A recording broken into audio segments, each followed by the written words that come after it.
Hello everyone, my name is Koma Signolo. Welcome to another video by Attention Matrix, where we try to make learning fun and easy. Please comment, like, and subscribe if you would like us to continue making this content and you enjoy it or find it helpful. Now on to the next video. Let's get right into it. Okay, hello. In this video, we will be looking at momentum and the law of conservation of momentum.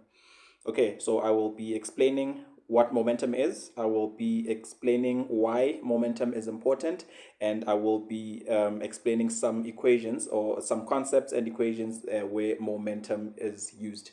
Okay, so let's jump right in. Firstly, what is momentum? Okay, so what is momentum? What is it, right? What is momentum? What is momentum? Well, let's say you've got a soccer ball, right? You've got a soccer ball here, and you've got a person right next to the soccer ball. The person is standing next to the soccer ball, right?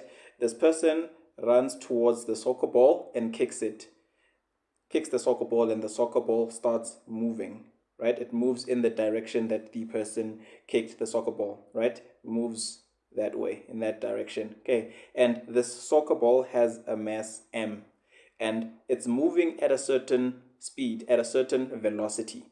Okay, so at first the ball is just standing here, standing still, just sitting there, lying there, and then the person comes and kicks the ball, and the ball starts moving at a certain velocity or at a certain speed.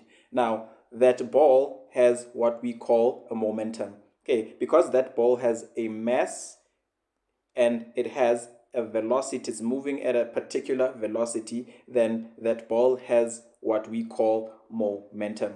Okay, so momentum is simply the product of the ball's mass times the ball's velocity, the speed at which the ball is moving. Okay, and the symbol for momentum is P, as you can see there. Okay, P is the symbol for that we use to represent momentum. Okay, so essentially momentum is the mass times the velocity of any object, right? It could be, I used a ball as an example here, but it could be my phone, it could be a car, it could be anything that is moving and that has a mass. That's basically everything that can move and has a mass, has the potential of having momentum. Okay, so momentum is simply that, is the mass of an object times the speed at which that object is moving.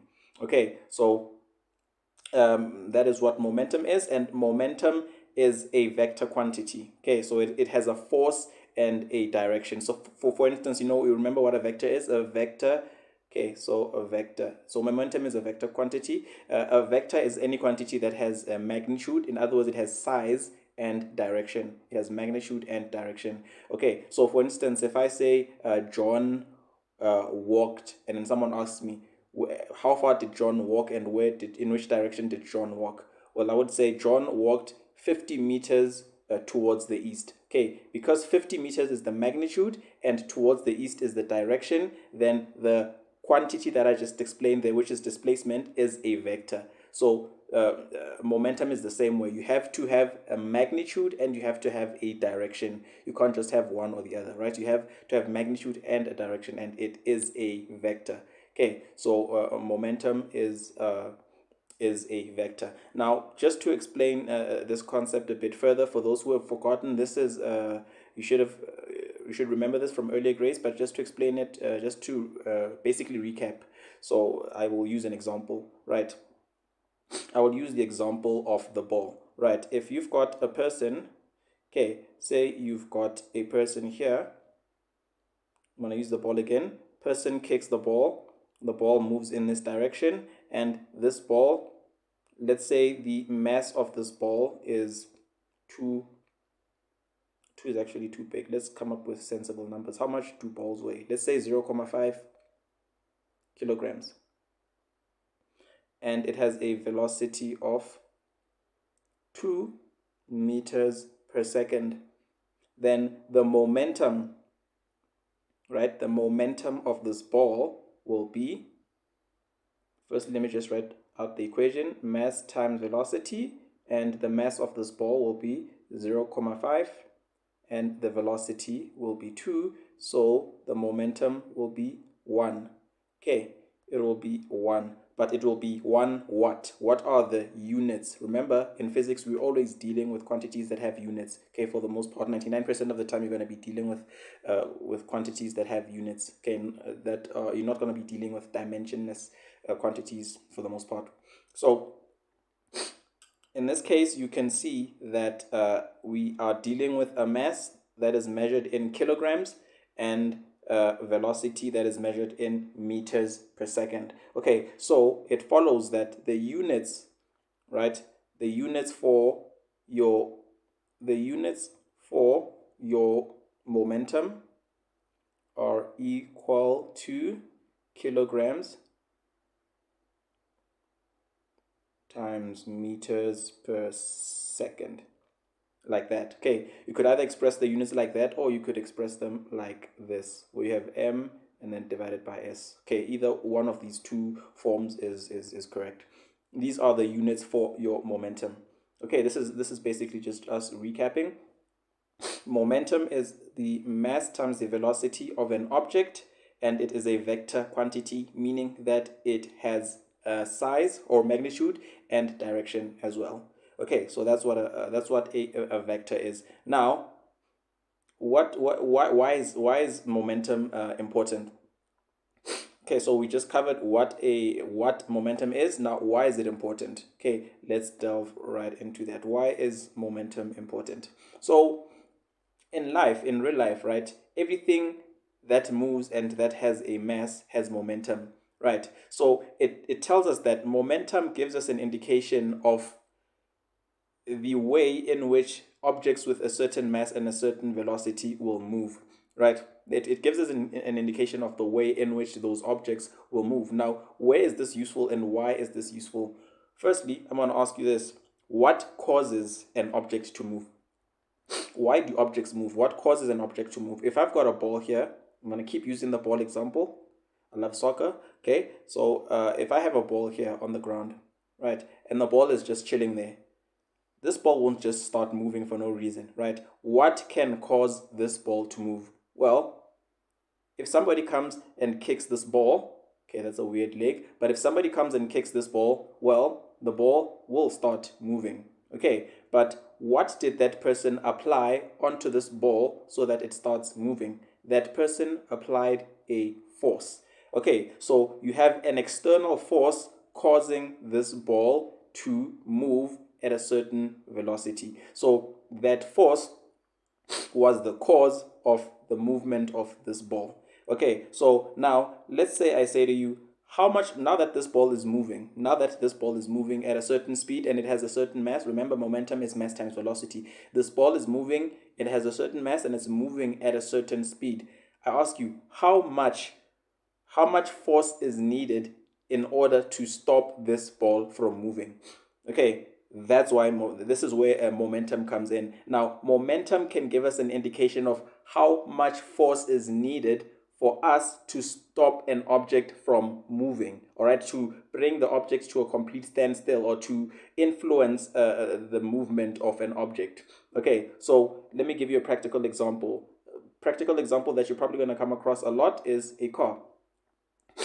If you have a car, if you're driving a car, okay, that's your car there, that's your car there, you're driving a car, nice car, okay, and you're accelerating very, very rapidly. Okay, you're accelerating, you're on the road, so you're basically on the road and you're accelerating. Okay, so excuse me, you're accelerating and then suddenly from a distance, right, you see that there's a stop sign. At some distance there, you see that there's a stop sign. You will need to bring that car to a stop. Okay, you'll need to bring that car to a stop. Now, in order for you to bring this car to a stop, remember, this car has a certain mass, and this car has it's moving at a certain speed. It has a certain velocity. Okay, so in order for you to stop this car from moving, in order for you to stop there by the stop sign, you will need to, if you are inside there and you're sitting, you will need to step on the brakes, right? You'll need to step on the brakes so that you can apply a force onto this car you can apply a force onto this car. Okay, you apply the you step on the brakes so that the brakes can apply forces on the wheels of this car so that the car stops moving. So the brakes apply a force on the car so that the car stops moving. Now, it is important for the designers of this car to know how much force does the driver need to apply on the brakes so that the brakes apply that very same force on the wheel so that so that the car stops moving. Okay, so that the momentum comes down to zero. So the car has a certain momentum. So the momentum, I'm going to call it P car, momentum of the car is equal to the mass of the car times the velocity of the car. So the car is moving at a certain momentum. When you see a stop sign, you want to take that momentum down to zero. How much force would it take for us to bring that momentum down to zero? That's why momentum is important. Okay, and that's just one example. The same concept applies in trains, okay, in transportation, in trains, in airplanes, in you know, in any object that is moving and that needs to stop. You're even applying this concept when you're playing soccer, right? If somebody passes you the ball and you want to, we call it to trap the ball, okay?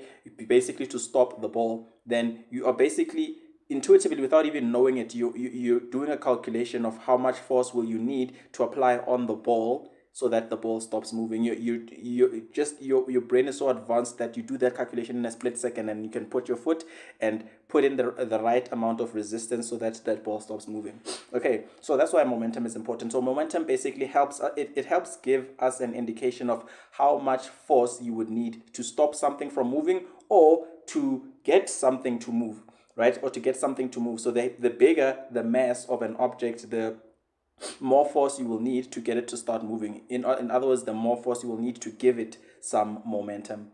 Okay, this is why when teams are playing well in sports, or when someone is doing well or whatever is performing well, they're saying they have good momentum, right? Your motion is good, you're flowing, you've got good momentum. Okay, so that's why momentum is important. Okay, so that's what momentum is, and that is why momentum is important. So I'm just explaining principles at this point, right? I haven't started doing any calculations or anything like that. I'm just explaining principles, and then we'll get to the complex stuff later. Okay, so now in momentum, we've got what we call a closed system and an open system. Okay, so in this theory of momentum, we've got what we call closed systems. We've got closed systems and we've got open systems. Okay, we've got open systems. Now, closed systems are sometimes called isolated systems. So let me just do this. Closed systems are sometimes called isolated systems in momentum, right? So momentum can exist in a closed system or isolated system, and momentum can exist in an open system. What does this mean? Let's start with closed system.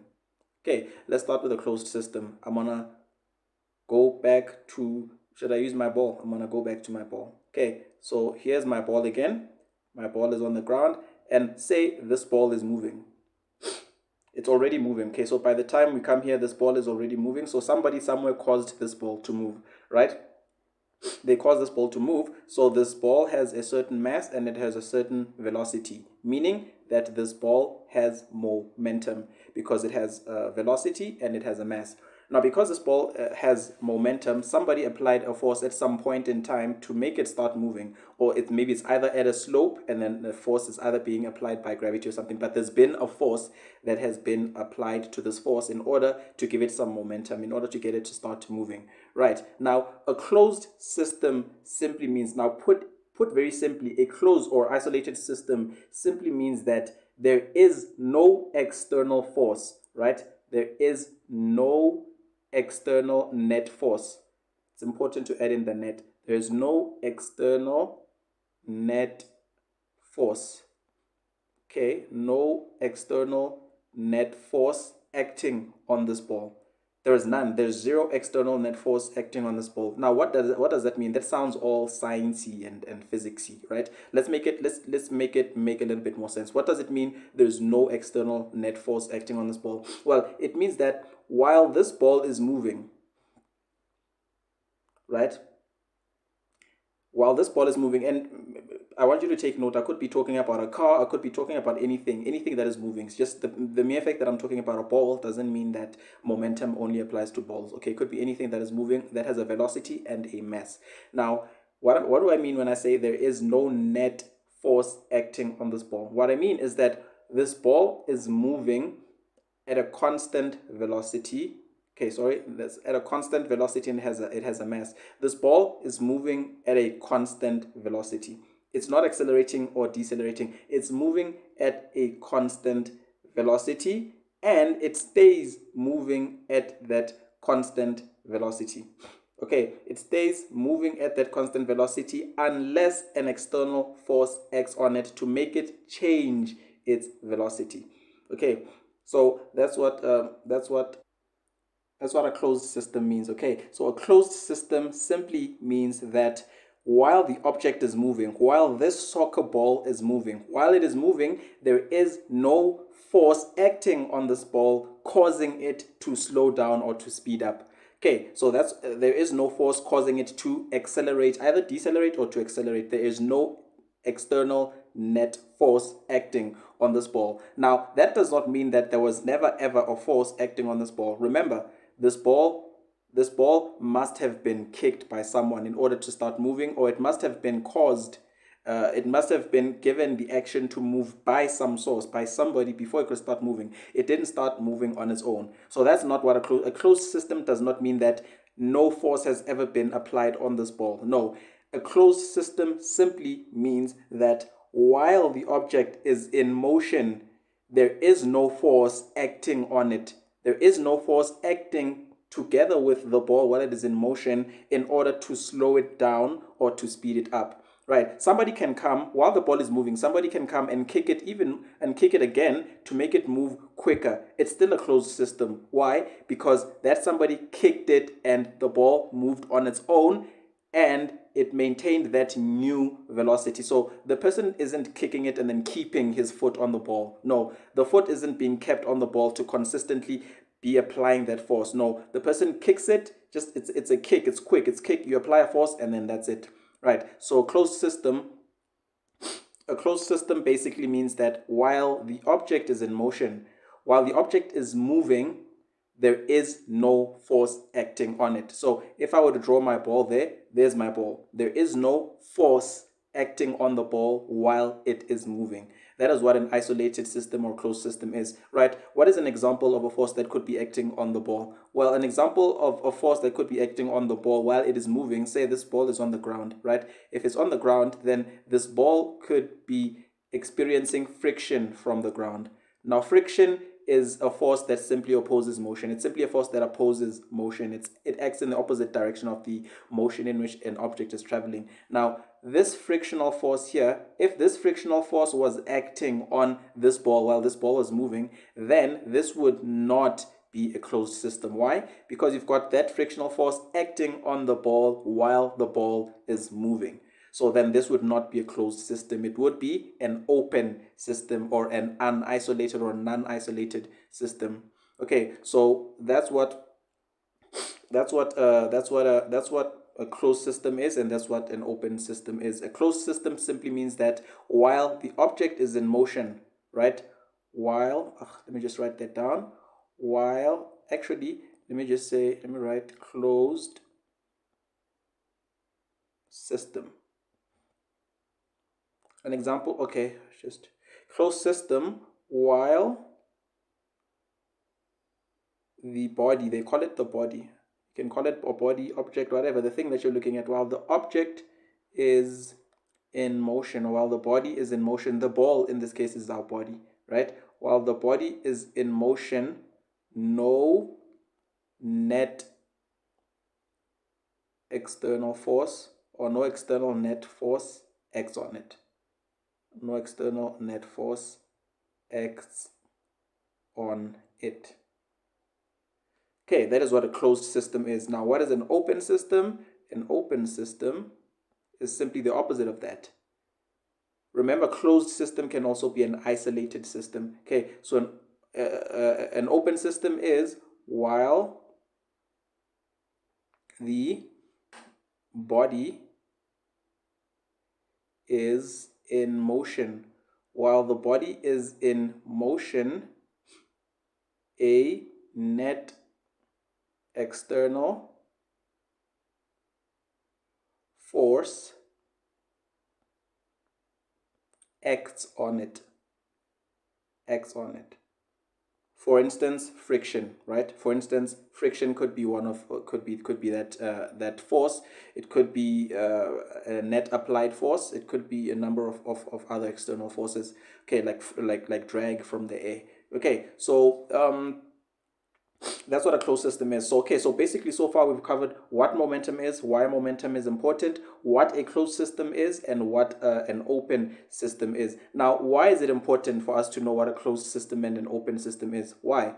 Because, well, it has to do with what I mentioned at the very beginning of this video, the law of conservation of momentum. Okay, so in a closed system, and I'll do examples illustrating these concepts. In a closed system, momentum is conserved. Okay, so in a closed, I'll explain what this means now. In a closed system, or in an isolated system, momentum is conserved.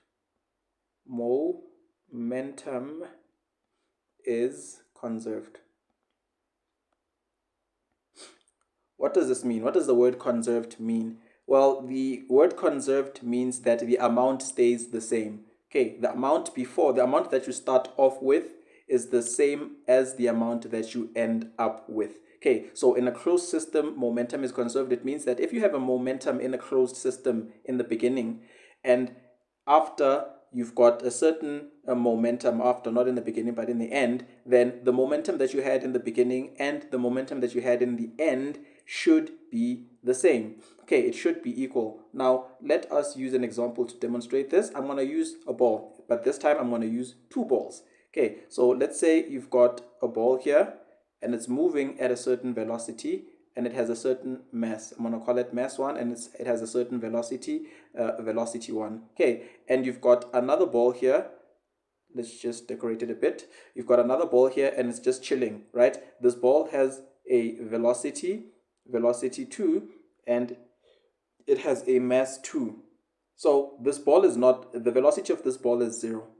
The velocity of this ball is 0, let's say, right? So this ball is not moving, but this ball here has a certain speed. This one is not moving, right? So when this ball, somebody must have kicked this ball at some point in time to apply a force, right? Somebody applied a force on this ball to make it start moving. They kicked it, and when they kicked it, this ball came and collided with this second ball here. Now, when it collided with this second ball, what happened is that this first ball and this second ball both started moving. They started moving.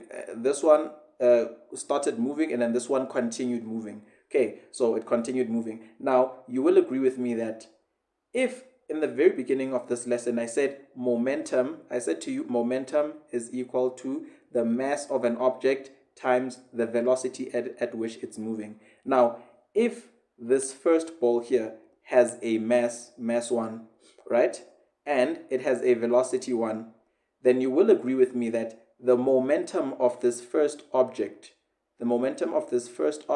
is equal to the mass m1 of that object, of that ball, times the velocity of that object, v1. Why?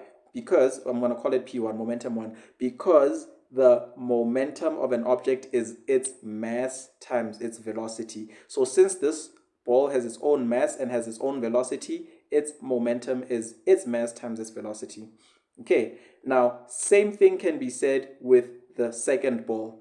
Now, the second ball has a mass, it weighs a certain amount, right? And it has a velocity. Even though the velocity here is 0, we can say it has a velocity of 0, right? Or you can say it has no velocity. So the momentum of the second ball then will be, momentum of the second ball is equal to the mass of the second ball times the velocity of the second ball. But we know that the velocity of the second ball is 0, right? In the beginning, the velocity of the second ball was 0. So in the beginning, the second ball did not have any momentum. In the beginning, it did not have any momentum, right? Now, you will also agree with me, let me use a different color, you'll also agree with me that after these two balls collided, after this ball collided with that ball, then you will agree with me that since both balls are now moving, right, the balls are moving now in the same direction after they collided, both balls have a certain speed. This one has a certain speed, velocity 2, let's call it velocity 2 final. It's the final velocity of ball 2, and this one has it has final velocity, velocity 1 final. You will agree with me that the momentum of this ball, of the blue ball, the momentum of the blue ball will now be the momentum, that final momentum is equal to the mass of the blue ball, of the first ball, which is m1, times that final velocity, v1 final. Okay, why? Because the final velocity of this ball is the final speed at which this ball is moving. Okay, and then the same can be said with the second ball. This second ball here, initially it wasn't moving. So initially it did not have any momentum, but now it's moving. Since it's moving at a velocity of v2f, then we know that its momentum is p. Its momentum is p is equal to its mass, it doesn't change, its mass doesn't change, and its velocity v2f, because it's moving at that speed. Okay, so now you will agree with me that, okay, you have two objects in this case. You have two objects, and these two objects interacted. Okay, so these two objects both have momentum. My first ball has its own momentum. My second ball has its own momentum. They collided, and then they continue to move after the collision. So what you're telling me is that each one of these balls has their own momentum. That's exactly what I'm telling you. Each one of these two balls has their own momentum. Okay, and since these balls are acting together, if I were to draw a big rectangle there, you can look at this rectangle as a system, right? You can look at this rectangle as a system, and this is a closed system, and inside this system, I'm going to draw the balls. That's the first ball that's moving at a certain speed, and then I'm going to draw it in a different color. That's the second ball, right? And then this is before. Okay? Before collision. Before the balls collided. And then after collision, all of this is taking place inside a closed system. After collision, what do you have? You've got both this ball and the blue ball are moving at a certain velocity. Velocity final for ball 1, for ball 2. Then velocity, this is the first of the initial velocity for ball 1. VI, I'm going to call it VI for initial velocity. And then this is the initial velocity for ball 2. Okay, so this is a system. Everything inside this rectangle that you see here is a system, and this is a closed system. Why is this a closed system? This is a closed system because while these balls are moving, there is no force acting on the balls, right? Even though this ball exerted a force on that ball, once this first ball exerted a force on the second ball, it did not keep on exerting the force on the second ball. No, both balls kept moving afterwards without an external force, without an additional force acting on them. Okay, so it goes back to what I said about the closed system and an open system. A closed system does not have a net external force acting on the object continuously. That's the key word, continuously, right? There was an applied force that caused the motion, but the force does not stay while the body is in motion. So that's what makes the system closed, and this is what happens here. Now let's come back to the focus of momentum for these different balls. Now I'm going to draw them out again. We said that the momentum for this first ball was the mass of the first ball times the initial velocity of the first ball, right? Then we went on to further say the momentum the momentum of the blue ball, or the other ball that was collided with, is the mass of the blue ball times the velocity, the initial velocity of the blue ball. This was the momentum that we started off with. I'm going to call this 1, or initial. Let's call it initial because I'm going to call it I. This is I for initial, right? This is what we started off with up here. This is what we started off with. I'm going to draw a line there. What did we end up with? We ended up with both balls moving. Now, this one was just moving. This one was not moving. Okay, the blue one was not moving. Now, both balls are moving. After the collision, both balls are moving with no net external force acting on them. Now, what do we have? What we have is we've got P final here. I'm going to call it PF for P final. This I'm going to let's call it P initial, PI here at the beginning. Or let's just call it P1, it's fine. I just want to name these things nicely. So instead of calling this one P final, then I'm just going to say P3. Okay. Just for ease of explanation. So this is P3. P3 is the final momentum that this ball has. That's the final momentum that this ball has after it collided with the blue ball. Right. So now you've got the mass of the first ball times the final velocity VF of the black ball. Okay, ball 1. The final velocity after the collision. And then for the blue ball here, you've got P4 is equal to the mass of the blue ball, M2, times the final velocity of the blue ball.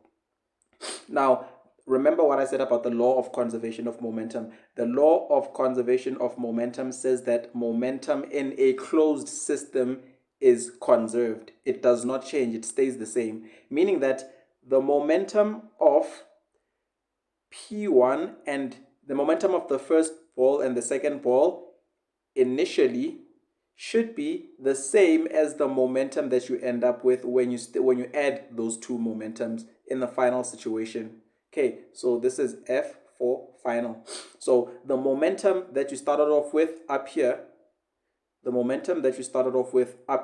total momentum that you started off with up here should be the same as the momentum that you end up with down there in a closed system. So this entire system is closed because there is no constant force acting, there's no net force acting on any of these two balls on the system. Okay, so in other words, if we were to express that mathematically, what we would have is, okay, so the momentum that we started off with, momentum,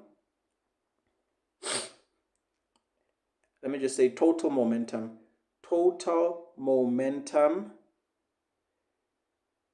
at start or in the beginning. Total momentum in the beginning is equal to the total momentum in the end. Okay, now what is the total momentum at the start? What is the total momentum in the beginning? Total momentum in the beginning is M1 V1 plus M2 V2. Or we could just say P1 plus P2. Let's start off with saying that it's P1 plus P2. That's at the beginning. At the very beginning, we've got P1 plus P2. What is P1? P1 is the momentum from the first ball. P2 is the momentum from the second ball, right? Is equal to P3 plus P4. P3 plus P4 is the momentum. P3 is the momentum of the first ball in the end, and P4 is the momentum of the second ball in the end. So what you have here is the total momentum at the beginning of both balls is equal to the total momentum of both balls in the end once both balls start moving. Okay, that's what the law of conservation of momentum says. So now if you were to substitute what each one of these things are, so P1 is M1 VI1, right? P1 is M1 VI1, you can see it there. So let's substitute. P1 is M1 VI1. Okay, and then P2 is M2 VI2, the initial velocity had by the second ball, right? that is all equal to P3. So P3, we know that is M1 VF. Let's go back up there. P3 is M1 VF1. Okay, P3 is M1 VF1. M1 VF1 plus P4 is M2 VF2. M2 VF2. So M2 VF2. Okay, and then that is your equation. This is a very important equation that you should know, right? That is your important equation. This equation tells you that the total momentum that you started off with is the same momentum that you're going to end up with in a closed system. Okay, remember this only applies in a closed system. In a closed system. Please don't forget this. Don't forget this. If we are not dealing with a closed system, this equation changes a bit. Okay, it changes slightly, and we have to take into account whatever that thing is that is causing the system to not be closed.